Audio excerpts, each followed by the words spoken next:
บัดนี้เรามาทบทวนพุทธประวัติในตอนที่พระพุทธเจ้าได้ตรัสรู้เป็นพระสัมมาสัมพุทธเจ้าท่านชายสิทธัตถะเมื่อเสด็จออกผนวดทีแรกได้ไปอาศัยเรียนสมาธิอยู่ในสำนักของอุทกดาบทอาราระดาบท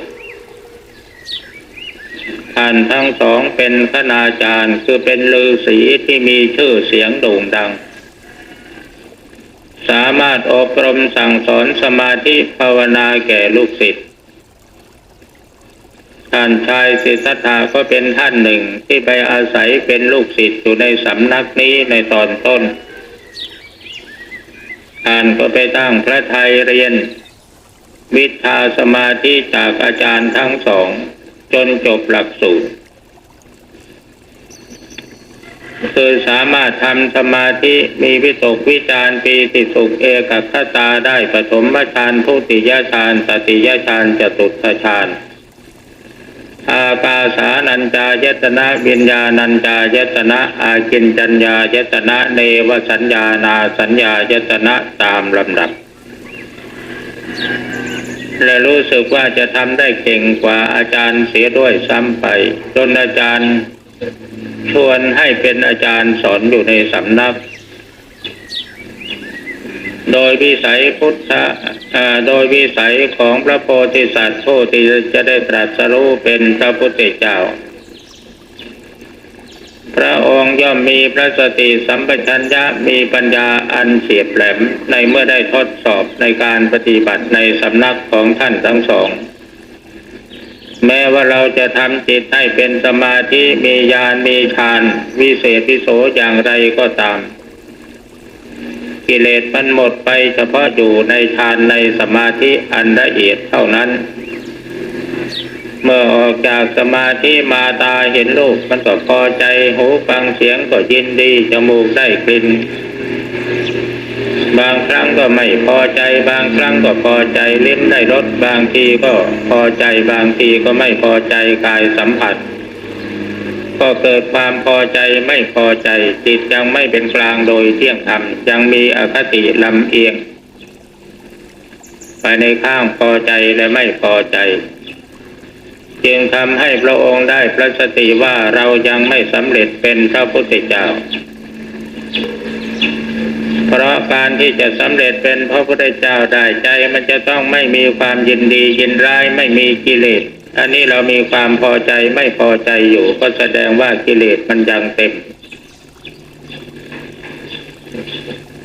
ดังนั้นเราควรจะแสวงหาการตรัสรู้ด้วยวิธีการอื่นแล้วก็ลาออกจากสำนักของอาจารย์ทั้งสองไปเที่ยวบำเพ็ญทุกขกิริยาอยู่ในสถานที่ต่างๆ โดยการกำหนดโดยการกลั้นลมหายใจบ้างย่างตนบนกอฐานเพลิงบ้าง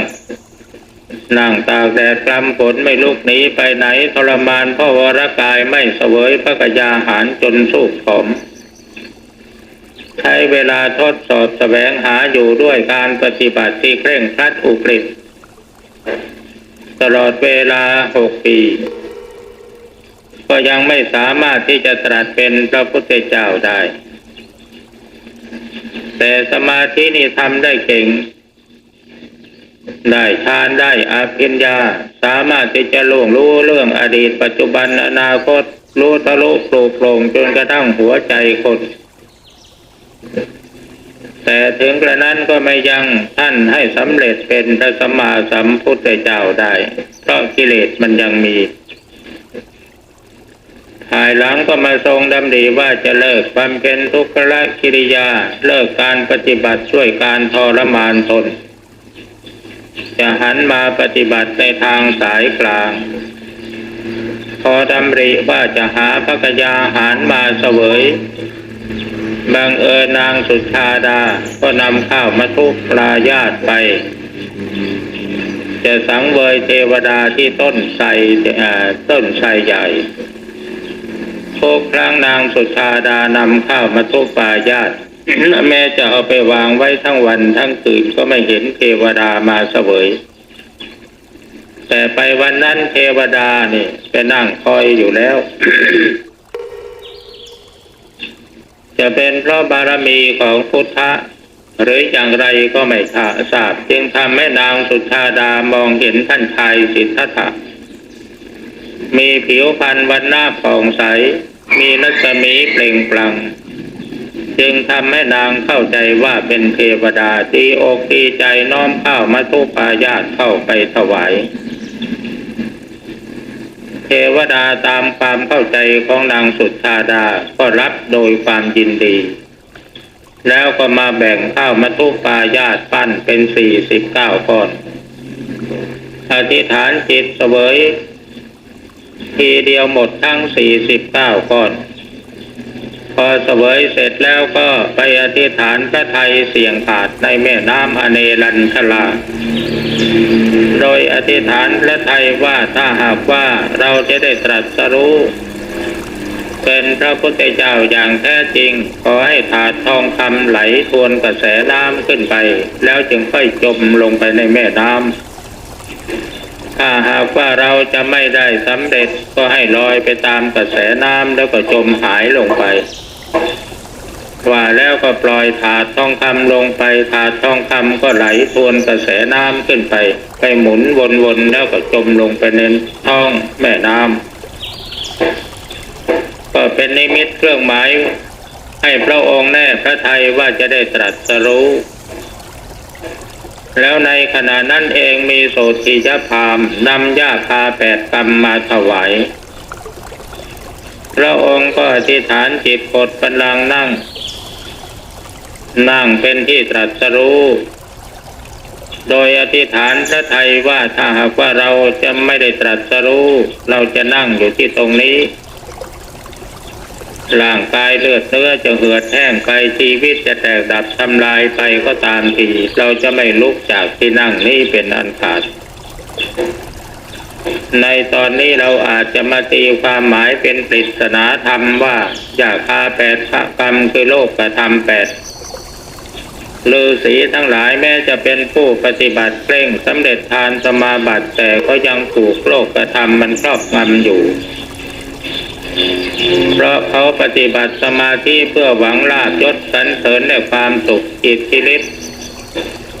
เพื่อความเป็นผู้เก่งเป็นผู้วิเศษในสังคมในสมัยนั้นเมื่อการปฏิบัติไปติดอยู่ในสิ่งเหล่านี้ก็ได้ชื่อว่าเอาโลกธรรมนั้นเทิดไว้บนศีรษะแต่ท่านชายสิทธัตถะไม่ได้ความรู้สึกสำนึกว่าการปฏิบัตินี้ไม่ต้องการอะไรนอกจากว่าจะขจัดกิเลสให้หมดไปจากจิตสันดานเท่านั้นแล้วก็ได้สำเร็จเป็นพระพุทธเจ้าศาสดาผู้สั่งสอนสัตว์ทั้งหลายให้พ้นจากทุกข์ในวัฏสงสารสิ่งอื่นนอกเหนือไปจากนั้นเราไม่ต้องการในเมื่อพระองค์ทำพระทัยให้เป็นกลางในการปฏิบัติจุดเริ่มแห่งการปฏิบัตินี่เราจะเริ่มที่จุดไหนก็บังเอิญอดีตสัญญาผุดขึ้นมาในความรู้สึกทำให้พระองค์นึกถึงสมัยที่ยังทรงพระเยาว์พระพี่เลี้ยงนางนมไปปลูกพระอู่ให้บรรทมอยู่ใต้ต้นว่าในขณะที่พระพี่เลี้ยงนางนมและทุกคนเพลิดเพลินในพิธีแลกนาขวัญปล่อยพระองค์ให้อยู่โดยลำพังพระองค์เดียวเป็นโอกาสที่พระองค์ได้ความรู้สึกขึ้นมาโดยสัญชาติแห่งความเป็นพุทธะเด็กตัวเล็กๆนอนอยู่ในอู่สามารถกำหนดลมหายใจเข้าหายใจออกเอาสติกำหนดรู้ลมหายใจเอาจิตกำหนดรู้ลมหายใจและสติรู้พร้อมอยู่ในขณะจิตนั้นทำให้จิตของพระองค์สงบได้บรรลุปฐมฌานคือสมาธิที่มีวิตกวิจารปีติสุขเอกัคคตาจิตของพระองค์ในสมัยนั้นเอาลมหายใจเป็นที่ตั้งของสติลมหายใจเป็นสิ่งรู้ของจิตเป็นที่ตั้งของสติ ความที่จิตจดจ่ออยู่ที่ลมหายใจเป็นตัววิตกสติควบคุมจิตให้รู้อยู่ที่ลมหายใจเป็นปกติซึ่งเป็นไปเองโดยอัตโนมัติเรียกว่าวิจารณ์แล้วก็เกิดปีติเกิดความสุขเกิดความเป็นหนึ่งขึ้นมาจึงได้ความว่าการที่เราจะปฏิบัติสมาธิให้สำเร็จได้จริงๆนั้นต้องอาศัยการปฏิบัติสมาธิตามแบบธรรมชาติอารมณ์ก็ต้องเป็นธรรมชาติจิตเป็นธรรมชาติรู้จะรู้อะไรปล่อยให้รู้หน้าที่ของเราเพียงแต่มีสติคอยดูอยู่เท่านั้นพอพระองค์มากำหนดได้ความอย่างนี้ก็เริ่มจับลมหายใจเข้าหายใจออกทันทีเอาลมหายใจเป็นสิ่งรู้แล้วก็เอาลมหายใจเป็นที่ระลึกของสติเมื่อสติกำหนดจดจ้องอยู่ที่ลมหายใจไม่ลดละตั้งมั่นคงอยู่ที่ลมหายใจลมหายใจก็เป็นฐานที่ตั้งของสติเรียกว่าสติปัฏฐานลมเป็นส่วนหนึ่งของร่างกายการกำหนดรู้ลมหายใจจึงได้ชื่อว่ากายานุปัสสนาสติปัฏฐานลมหายใจเป็นธรรมชาติของร่างกายที่ว่าธรรมชาติก็เพราะเหตุว่าเราจะตั้งใจก็ตามไม่ตั้งใจก็ตามการหายใจมีอยู่เป็นปกติตื่นอยู่ก็มีการหายใจหลับแล้วก็มีการหายใจโดยที่เราไม่ได้ตั้งใจจะหายใจเข้าหายใจออกแต่หน้าที่ของปอดก็ทำหน้าที่สูบลมเข้าปล่อยลมออกอยู่เป็นปกติจึงเรียกว่าลมหายใจเป็นธรรมชาติของร่างกายธรรมชาติของจิตเป็นธาตุรู้เมื่อพระองค์เอาจิตมารู้อยู่ที่ลมหายใจก็ได้ชื่อว่ากำหนดรู้ธรรมชาติเอาธรรมชาติกำหนดดูธรรมชาติสิ่งที่ท่านจะปรุงแต่งขึ้นมาก็คือสติความตั้งใจให้แน่วแน่อันนี้เป็นส่วนที่ปรุงแต่งเพื่อฝึกหัดอบรมให้สติตัวนี้มีพลังแก่กล้าขึ้นจนกลายเป็นเจตสิกกำกับอยู่ที่ความรู้สึกนึกคิดและการกระทำทุกระยะทุกขณะจิตทุกลมหายใจเมื่อพระองค์มารู้แจ้งเห็นชัดเช่นนี้พระองค์ก็อาศัยลมหายใจเป็นอารมณ์จิตโดยการตั้งสติกำหนดดูลมหายใจเข้าหายใจออกทำสติกำหนดรู้อยู่ตรงที่ลมสัมผัสคือปลายจมูกหมายว่าลมหายใจสั้นลมหายใจยาวลมหายใจหยาบลมหายใจละเอียดเพียงแต่รู้อยู่เฉยๆในเมื่อจิตของพระองค์กำหนดจดจ้องดูที่ลมหายใจลมหายใจหยาบละเอียดสั้นยาวย่อมรู้โดยที่ไม่ได้ตั้งใจจะรู้นี้ก็เป็นธรรมชาติเพื่อปล่อยให้รู้ตามธรรมชาติไม่ต้องไปตกไปแต่งหน้าที่มีอย่างเดียวแต่กำหนดให้มีสติเท่านั้นธรรมชาติของจิตถ้ามีสิ่งรู้สติมีสิ่งระลึกผู้ปฏิบัติต่อเนื่องกันไม่หยุดยั้งความสงบของจิตก็ค่อยเกิดขึ้นทีละน้อยละน้อยตอนแรกสติก็จดจ้องอยู่ที่ลมหายใจไม่หวั่นไหวเมื่อจิตกำหนดลมหายใจนานๆเข้าจิตก็ค่อยสงบสติก็ค่อยเด่นขึ้นเมื่อจิตสงบละเอียดลงไปทำให้รู้สึกว่าลมหายใจก็แผ่วเบาลงเมื่อจิตสงบละเอียดยิ่งลงไปจนกระทั่งรู้สึกว่าไม่หายใจในที่สุดรู้สึกว่าลมหายใจหายขาดไปจิตวิ่งเข้ามาสงบรู้ตื่นเบิกบานอยู่ในท่ามกลางตัวคืออยู่ระหว่างทรวงอกแผ่รัศมีสว่างไสวไปทั่วร่างกาย มองเห็นกายทุกสิ่งทุกอย่างทั่วท้วนไปหมดตลอดอาการ32ผมขนเล็บฟันหนังเนื้อเอ็นกระดูก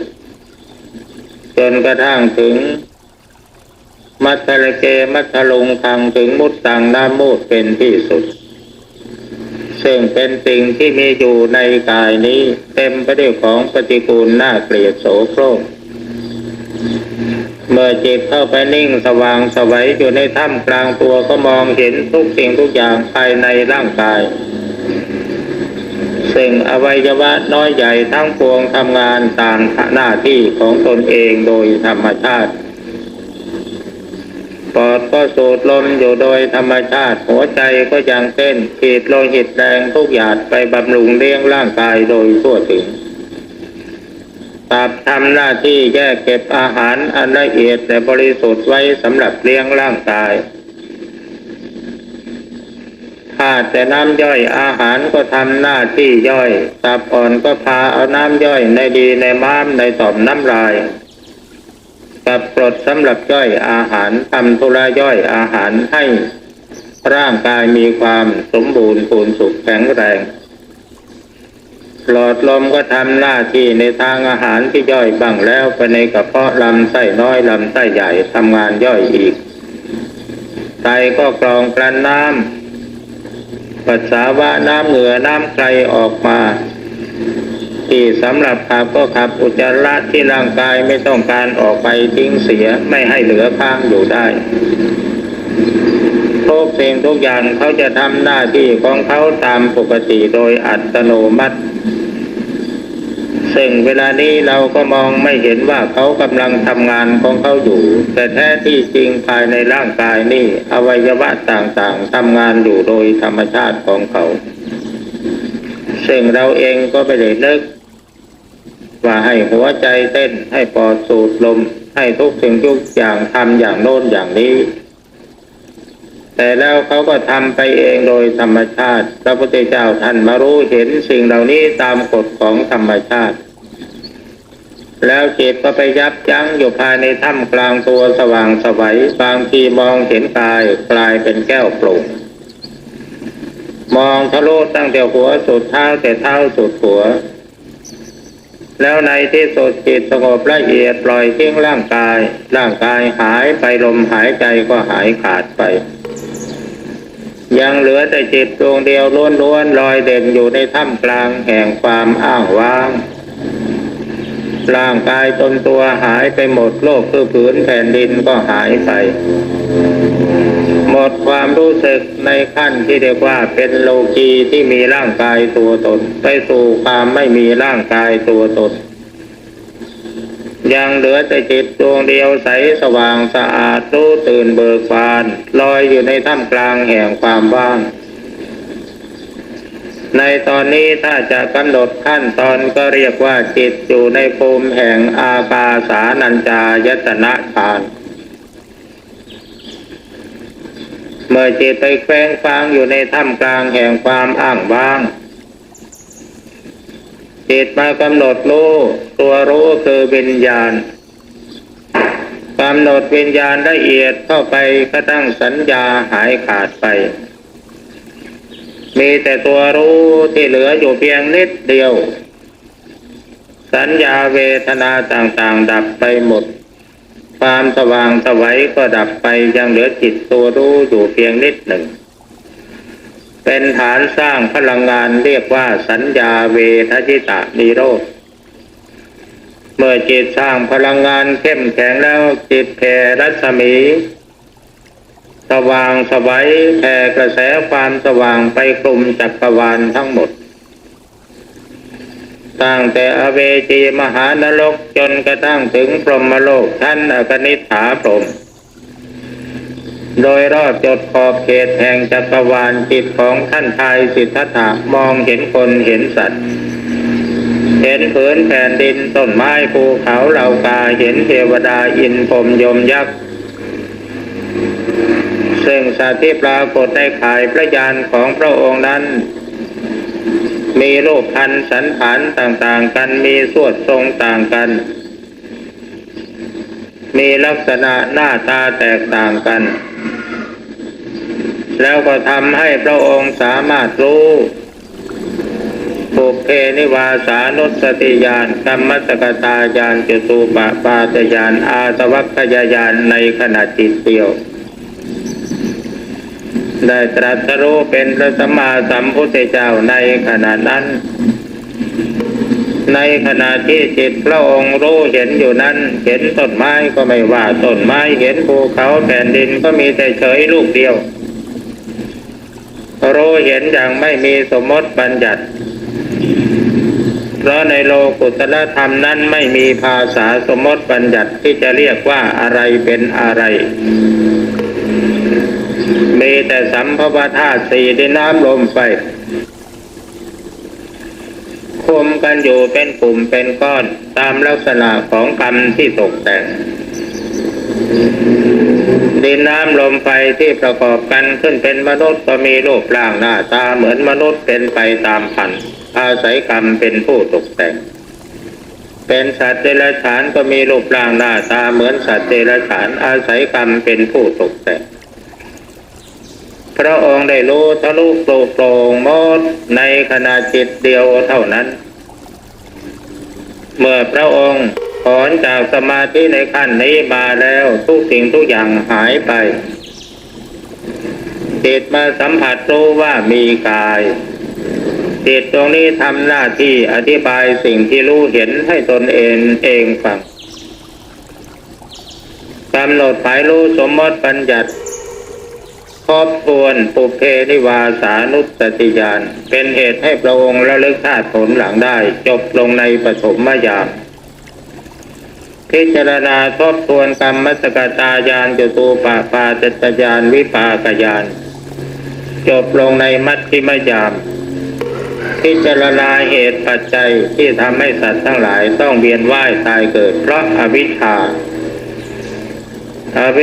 คือความรู้ไม่จริงเป็นเหตุให้ทำกรรมไปตามที่ตนเข้าใจว่าเป็นสิ่งที่ถูกต้องบางทีไปเผลอทำกรรมที่เป็นบาปบ้างเป็นบุญบ้างในเมื่อทำแล้วกรรมนั้นก็ต้องมีผลจิตตัวที่เจตนาตั้งใจจะทำกรรมนั้นต้องเป็นผู้รับผิดชอบสั่งกายให้ทำสิ่งใดสั่งวาจาให้พูดสิ่งใดดีก็ตามชั่วก็ตามจิตตรงนี้เป็นผู้รับผิดชอบแล้วก็บันทึกเอาไว้เองโดยอัตโนมัติซึ่งมันเป็นธรรมชาติของกฎของกรรมเป็นเช่นนั้นสิ่งทั้งหลายเหล่านี้พระพุทธองค์ทรงทราบตั้งแต่ต้นจนปลายแล้วก็ได้ตรัสรู้เป็นพระสัมมาสัมพุทธเจ้าเพราะอาศัยการฝึกอบรมสมาธิตามหลักของธรรมชาติอารมณ์ก็เป็นธรรมชาติจิตรู้ก็เป็นธรรมชาติจิตจะรู้อะไรปล่อยให้รู้ไปจิตจะคิดอะไรปล่อยให้คิดไปเขาจะไม่คิดไปไหนจะวนเวียนอยู่ที่กายนี้วนเวียนอยู่ที่ตาหูจมูกลิ้นกายและใจวนเวียนอยู่ที่การยืนเดินนั่งนอนรับทานดื่มทำพูดคิดแล้วผู้ปฏิบัติมีสติสัมปชัญญะตามรู้สิ่งเหล่านี้อยู่ตลอดเวลาไม่ว่าเราจะทำอะไรยืนเดินนั่งนอนรับทานดื่มทำพูดคิดเป็นอารมณ์จิตเพราะจิตเป็นผู้สั่งให้ทำสิ่งเหล่านั้นเมื่อเป็นเช่นนั้นจิตสั่งการอะไรลงไปเราตั้งใจมีสติคอยดูอยู่อันนี้เป็นการปฏิบัติกรรมฐานดังนั้นในขณะที่เราเริ่มต้นในการปฏิบัติกรรมฐานส่วนใหญ่เราภาวนาพุทโธพุทโธกันยกหนอพองหนอกันสัมมาอรหังกันก่อนที่ไม่มีพระพุทธเจ้าท่านไปนึกอะไรท่านไปนึกถึงพุทโธที่ตรงไหนพระพุทธเจ้ายังไม่มียกหนอพองหนอมีที่ไหนยังไม่มีผู้บัญญัติสัมมาอรหังก็ไม่มีผู้บัญญัติเพราะฉะนั้นจึงสันนิษฐานว่าพระพุทธเจ้านึกถึงอารมณ์อันเป็นสิ่งที่มีอยู่เป็นอยู่โดยธรรมชาติเพื่อเป็นอุบายที่จะให้พระองค์ได้รู้จริงเห็นจริงในความเป็นของตัวเอง จึงได้กำหนดรู้ลมหายใจเป็นเบื้องต้นเพราะลมหายใจเป็นสื่อสำคัญที่จะจูงจิตให้เข้ามาสงบรู้ตื่นเบิกบานอยู่ในถ้ำกลางตัวพระองค์ก็ได้ทำลงไปแล้วสำเร็จดังนั้นเวลาที่เราปฏิบัติธรรมในปัจจุบันนี้ ถ้าหากสมมติว่าเราท่องบริกรรมภาวนาอันใดอยู่ในขณะนั้นเช่นพุทโธสัมมาอรหังยุบหนอพองหนอถ้าจิตของเราอยู่กับอารมณ์ที่เราตั้งใจท่องบริกรรมภาวนาก็ปล่อยให้มันอยู่อย่างนั้นมันจะอยู่ตลอด24 ชั่วโมงปล่อยให้มันอยู่แต่ถ้าหากว่ามันทิ้งบริกรรมภาวนาแล้วไปคิดอย่างอื่นขึ้นมาถ้ามันสมัครใจจะคิดปล่อยให้มันคิดไปถ้ามันสมัครใจจะนิ่งว่างอยู่เฉยๆปล่อยให้มันว่างอยู่อย่างนั้นอย่าไปรบกวนมันหน้าที่ของเราเพียงแต่ให้มีสติรู้ตัวอยู่ตลอดเวลาเท่านั้นจิตมันจะว่างเป็นเรื่องของจิตจิตจะคิดเป็นเรื่องของจิตหน้าที่ของเราเพียงแต่ตั้งใจดูให้มันชัดเจนลงไปดูรู้อยู่ในทีถ้าหากเราตั้งใจดูถ้าตั้งใจขึ้นมาแล้วสภาพจิตมันเปลี่ยนสมาธิถอนแต่ถ้าเราสามารถทำจิตให้มันรู้อยู่ในทีอะไรเกิดขึ้นรู้อยู่ในทีโดยไม่มีความตั้งใจแต่มันรู้อยู่ในทีอันนี้สมาธิของเราจะไม่ถอนทีนี้เมื่อจิตสงบลงเป็นสมาธิอย่างแท้จริงแล้วจิตจะเกิดความรู้ความคิดความเห็นอันใดขึ้นมาไม่เฉพาะแต่เรื่องราวในคัมภีร์ธรรมเป็นอย่างเดียวสมมติว่าท่านกำหนดพิจารณาผมขนและฟันหนังเป็นอารมณ์จิตในขณะตั้งใจปฏิบัติแต่เมื่อสมาธิเกิดขึ้นแล้วจิตเริ่มมีความสงบคล้อยไปในทางสงบลึกลงไปจิตของท่านอาจจะทิ้งอารมณ์เดิมที่ยึดเป็นหลักพิจารณาอยู่แต่ไปเกิดความรู้อย่างอื่นขึ้นมาในจุดนี้เป็นเรื่องสำคัญและควรที่จะได้ทำความเข้าใจในเมื่อจิตทิ้งภาวนาแล้วไปคิดอย่างอื่นขึ้นมาสิ่งที่จิตจะคิดนั้นสิ่งใดที่มันคล่องตัวอยู่เช่นอย่างบางทีบางท่านเรียนจบมาทางวิทยาศาสตร์พอจิตทิ้งภาวนาแล้วไปนึกถึงเรื่องวิทยาศาสตร์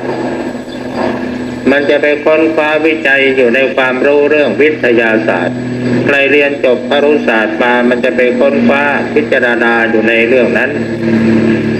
ใครมีงานการที่รับผิดชอบอยู่ในปัจจุบันมันก็จะไปค้นคิดพิจารณาอยู่ในงานการในปัจจุบันใครไม่มีงานมีการอย่างอื่นแต่คล่องตัวในการครองครอบครัวมันก็จะไปคิดอยู่ในเรื่องของครอบครัวมีลูกมันคิดถึงลูกมีหลานมันคิดถึงหลานมีเพื่อนฝูงมิตรสหายมันคิดถึงเพื่อนฝูงมิตรสหายซึ่งมันเป็นอารมณ์เดิมที่มันคล่องตัวอยู่แล้วมันจะวิ่งไปคิดของมันเองเมื่อเป็นเช่นนั้นท่านทั้งหลายอย่าเข้าใจว่าจิตมันเดินทางผิด